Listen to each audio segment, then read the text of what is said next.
It's a good class. Graduate symposium. Yes, absolutely. Or, do things like Jeremy, right? Hook up with somebody who's going to bring you in and let you do some of their work for them. Right? Also, so I maybe this is a good time to mention that how I actually got involved in this. I was just hanging out in the student lounge, and Mary Wilkins-Jordan came in and started talking to me about Laura's project. And I was like, that sounds interesting. How can I get involved? That's all. So just be interested in what people around you are doing, and you can develop these skills. And I will also build on that by saying, sadly for me, Jeremy is not going to be working with me next semester because he's moving on.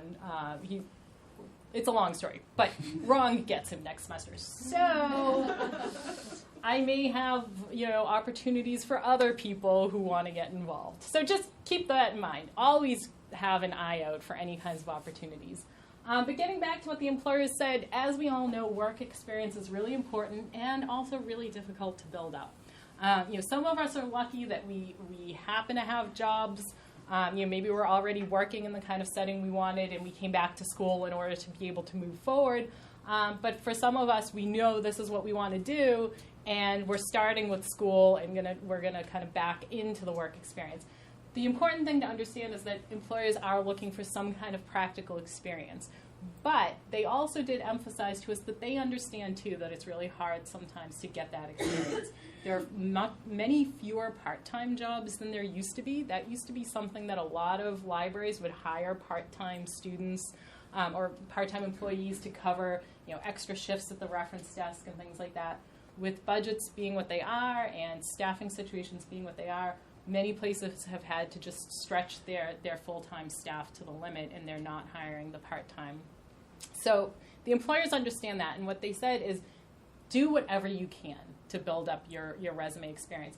Volunteering is, it's a difficult option, but it's always an option. And a lot of the people who participated in these groups were definitely willing to take on volunteers and to try and give you good experience. So not necessarily just shelving their books or things like that, but trying to help you really get in and do some substantive work. We have the internship program here, the LIS 501 and 502 and things like that. Many of the employers talked about how great they think that is, how they've had interns who have come in and done some really great work. And we heard several stories of interns who got hired through that internship, either at the place where they interned or because of networking opportunities that came up during the internship. So definitely think about taking on the internship course or building your own internship. If you approach employers and you talk about what you're interested in, and again, maybe bringing solutions rather than problems, if you go in and say, here's an idea I have that I could maybe come in and work on this particular project, I think a lot of them would be responsive to that. One other possibility is job shadowing, and this was something that they brought up as well, the employers themselves, that many of them are happy to have you come in and spend a day on the job with them.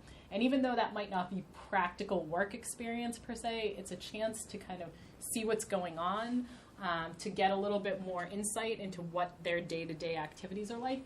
It can also be a really good way to explore a particular area that you think you might be interested in, but you're not absolutely sure. Because another thing you want to try to avoid is getting to the end of the program, taking your 501, 502 internship and realizing, wow, I hate this. I do not want to be this kind of librarian. Right? So try to get those things out of the way early on by going in and job shadowing. It may be that just spending one day, reading The Little Engine That Could 5 times in a row for story hour is going to be enough to say, I don't think I want to be a children's librarian, or something else. Right? It could be any other example. But so go in, and again, these people were willing to do this. They said over and over, they want you guys to contact them. They're happy to help, informational interviews, job shadowing, and things like that. And then finally, similar to what I was saying before, they also said one other thing you can do is emphasize your transferable skills. So maybe you didn't have the chance to do, 3 internships and really build up your resume that way. But what you can do is talk about how the previous jobs that you've had have given you skills that would be applicable. You've answered customers' questions. You did some teaching. You had supervisory experience. Whatever it might be, make sure that you emphasize that if it's relevant to the job. Okay. And then finally, professionalism. Much of what I say now, a lot of this might seem obvious. It might seem like common sense. If it does, good. It should. It worries me that some of these employers had to talk about this, felt like they had to talk about this, but they did. And I do want to say, they did emphasize that many of the Simmons students that they worked with did not fall into this category, and that many of the people who did fall into this category weren't necessarily from Simmons, but there was plenty of evidence of lack of professionalism in the job, on the job, and also in the job application process. And so what they said is that obviously this can be a make or break kind of situation. So a few things they said. One thing is that as librarians and archivists, we have to understand our place within the organization. So in other words, you really have to understand a little bit about where is the library. If you're working in an academic library, what does that mean? Who does the library report to? What does it mean to be in a big research institution or in a small liberal arts college? Who is responsible and who are public librarians responsible to and accountable to? What about archivists? You have to know what your place is in the larger organization, and then also what your role is within the library or archives.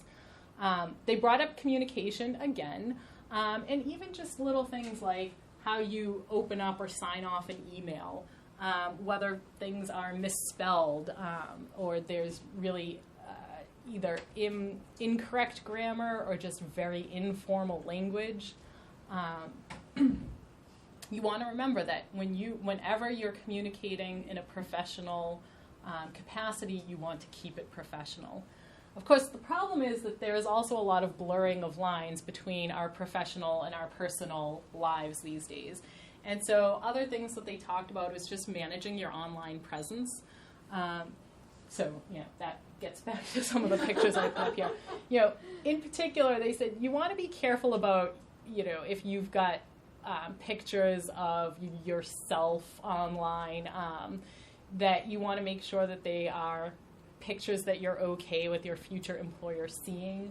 And in particular, especially things like LinkedIn, you want to make sure you've just got a nice, straightforward headshot. You by yourself, no cats, no kids, no kissing your boyfriend, whatever. Just, make sure that it's all very professional and straightforward.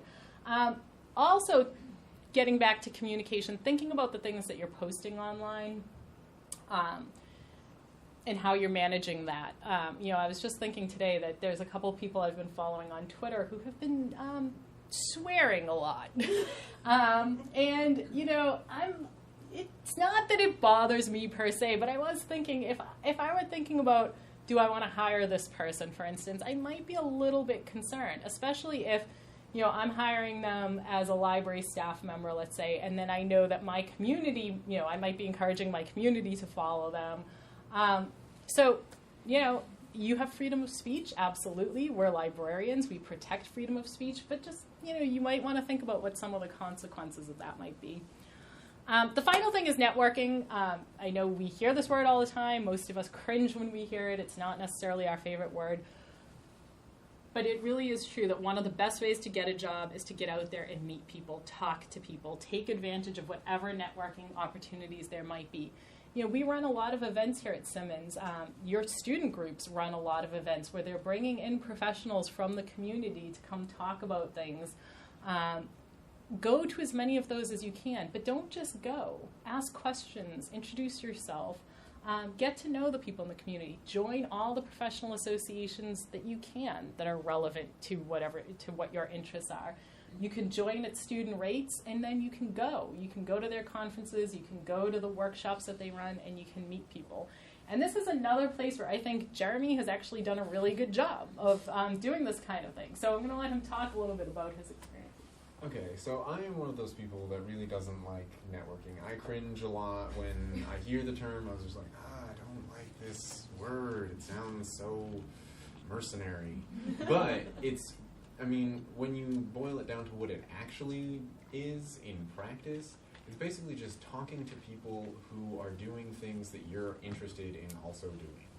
So when it's, it doesn't have to be like a big thing that you prepare for. It can just be going to a conference and having a conversation with someone at lunch that then, gives you an opportunity, or maybe it doesn't, but at least you're talking to people who are in the field and you're getting an idea of what their concerns are, maybe, just the things that they complain about are interesting.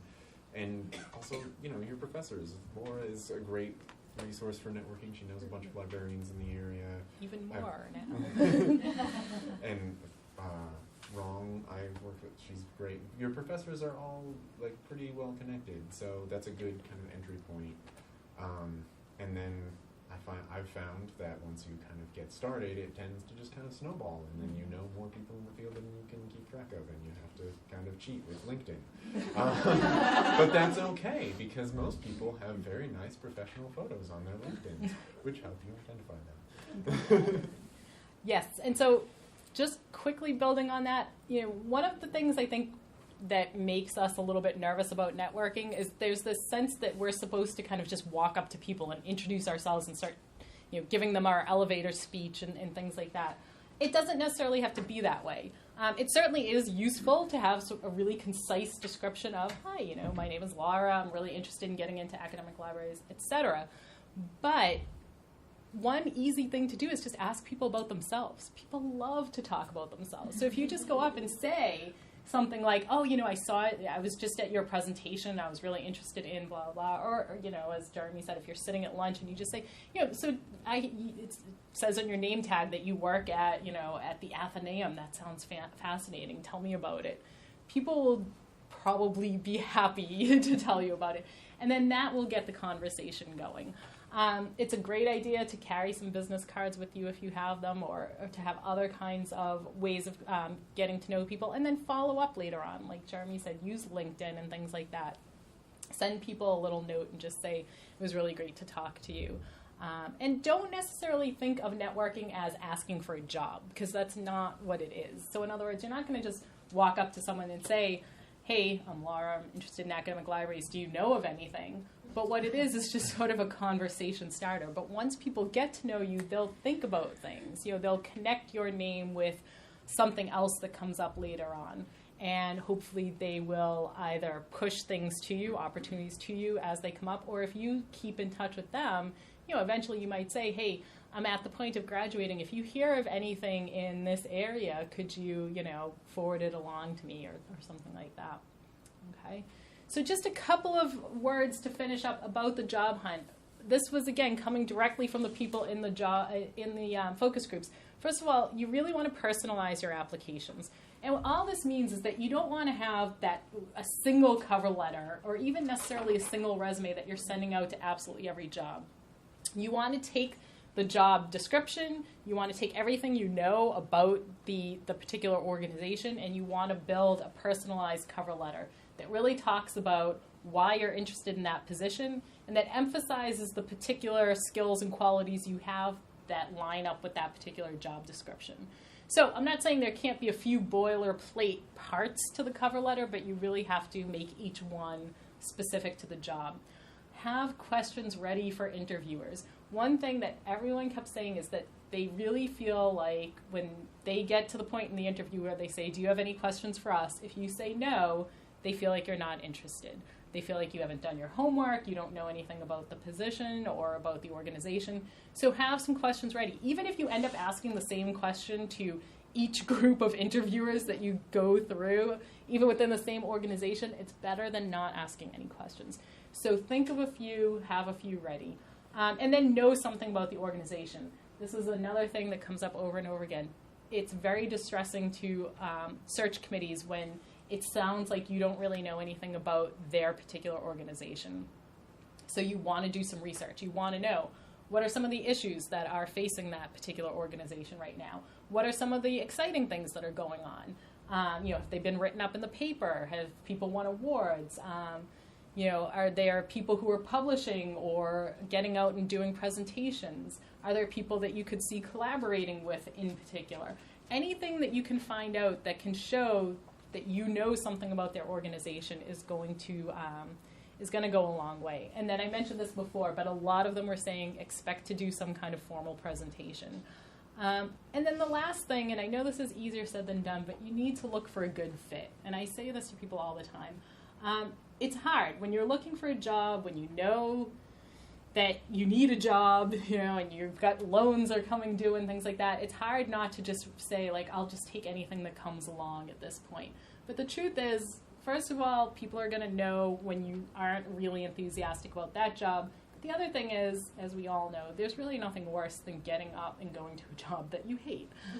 So you need to take that time during the interview to really size it up and to say to yourself, honestly, is this a place where I would want to work? Is this a place where I could see myself or not? Okay, so that you can make a good decision, and that's what they're going to be doing on their end as well. So that wraps it up for me. So we have a few minutes if people have questions. About 5 minutes before we have to Okay, 5 minutes. Yeah. I was just going to say, following on what you said about interviewing, that I've always approached it as it's not just them interviewing me, but I'm really interviewing them too, to see how this is going to fit into my life and if this is a good fit, like you were saying. Yeah, that's exactly the way you want to think about it. It's not just a one-way thing. I had a question about professionalism and stability online presence. Yes. They mentioned like which social media sites they're going to, or like if they're Googling the name, or how exactly. That's a good question. I don't think they got into too many specifics, but I think definitely Googling, LinkedIn, and then probably Facebook. Some of them might also be doing Twitter. I think, again, it kind of depends on each organization and each individual, sort of what they're into.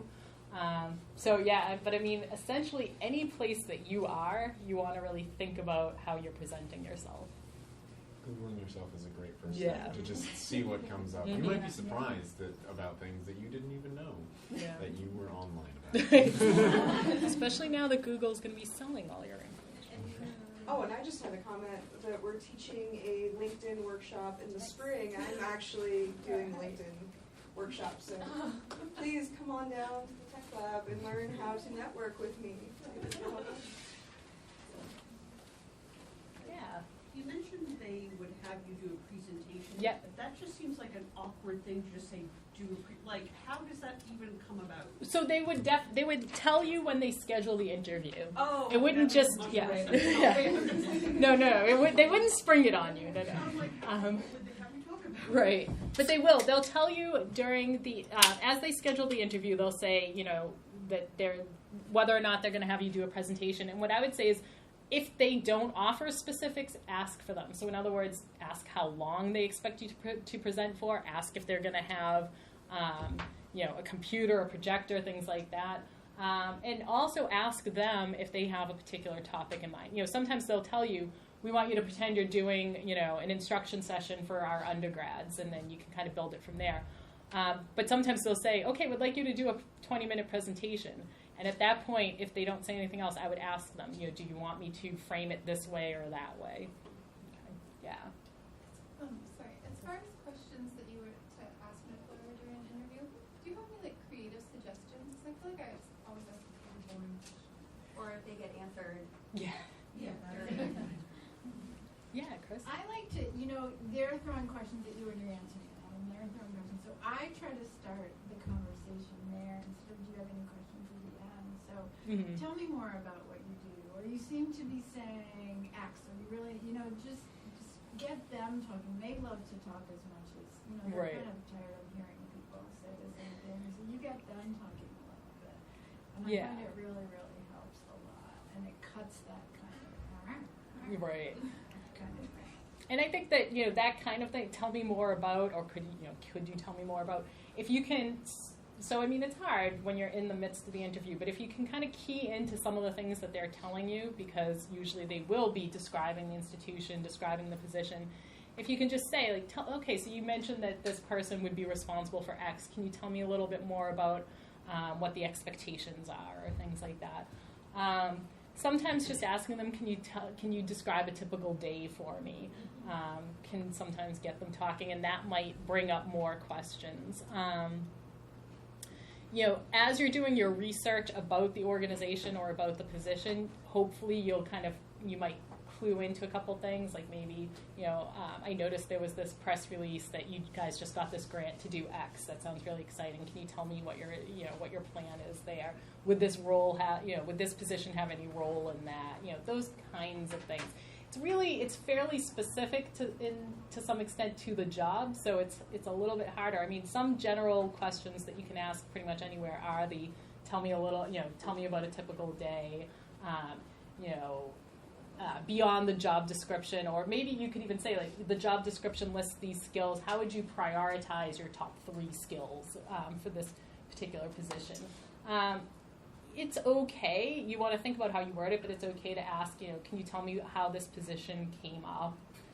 So in other words, why is this position open? Why did the person before this leave, or things like that? Because again, that can give you a sense of what the culture of the organization is to some extent. I think we might have time for one more question, maybe. Sorry. Yeah. If you're running out of time, it's fine. No, that's okay. No, I was just thinking that sometimes I try to talk up what exactly they deal with. Like I've gone to a million interviews for mental health, because I used to kind of work in that area, Mm-hmm. and I used to try to talk about a specific topic so that they would have an idea of what I know. Good. Yeah. And another thing with that, maybe in the interview process, it's okay to just kind of check in, and if there's something that you're maybe a little, with the job description that you're a little shaky about, or even just through the course, just try to repeat what they're saying back to them in their own words. That might be a good way to, check your understanding and make sure and get them talking again. But the main goal is, again, like Chris said, to get them talking. All right. I think we have to wrap it up there, but thank you very much. You take as much of it as you want, because they're going to come wheel it out. So All right. it's to go.